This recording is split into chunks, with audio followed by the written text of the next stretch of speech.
भगवान को लेकर के सब गोपियां गौशाला गईं और गौशाला में जाकर के भगवान को पहले 6 दिन के ठाकुर जी को गौमूत्र से स्नान कराया और फिर स्नान करा करके गौरज ठाकुर जी के अंग प्रत्यंगों में लगाई। बोले राक्षसी आई थी, कहीं कोई दुर्घटना ना हो गई हो, कहीं कोई हमारे लाला को पीड़ा। एक बात आपको कहें बंधुओं, बहुत स्पष्ट रूप से कहें, यदि कोई व्यक्ति गौ के खुर की रज नित्य अपने 12 अंगों पर लगाए, उसको कभी कोई प्रेत नहीं सता सकता। ये हमको ज्यादा पता तो नहीं है भैया प्रेत का, वो तो महाराज जी जाने, लेकिन ये बात हम आपको स्पष्ट कह रहे हैं। श्रीमद् भागवत जी में यशोदा मैया नित्य लाल जी को तैयार करके, बालकृष्ण प्रभु को तैयार करके गौशाला लेके जाती है और गाय के खुर की रज उठा करके ठाकुर जी के यहाँ लगाती है, ठाकुर जी के कंधे पे लगाती है, हाथ पर लगाती है, कमर पे लगाती है, घुटने पे, चरणों में, 12 अंगों में ठाकुर जी के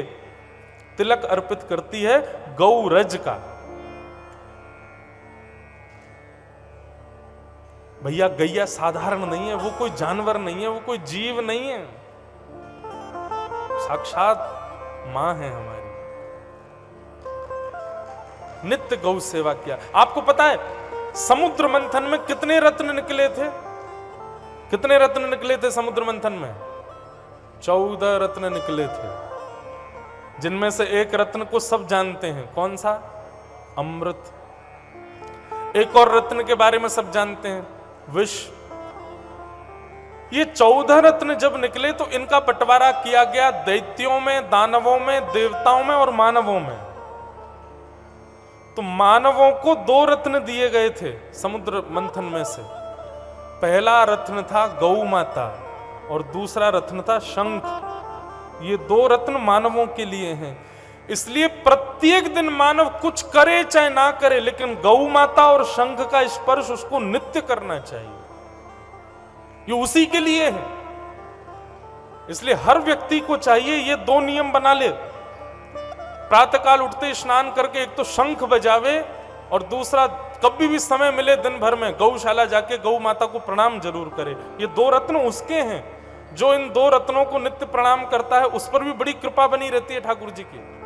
अब हम लोग कब से तो हमने शंख ही नहीं छुए, गैया को तो कब से प्रणाम ही नहीं किया। वो ये हमारे रत्न हैं, कल्याण कैसे होगा हमारा?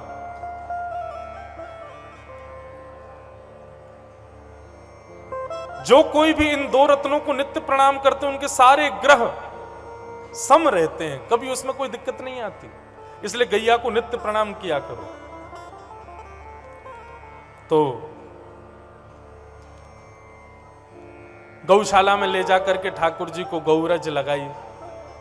भगवान धीरे धीरे अब 3 महीने के हो गए और जैसे ही ठाकुर जी 3 महीना के भये, 3 महीना के लाल जी ने आज पहली बार करवट बदली है। और ठाकुर जी के करवट बदलते ही पूरे ब्रजमंडल में फिर उत्सव हुआ। बोले कौन सा उत्सव? बोले करवटोत्सव।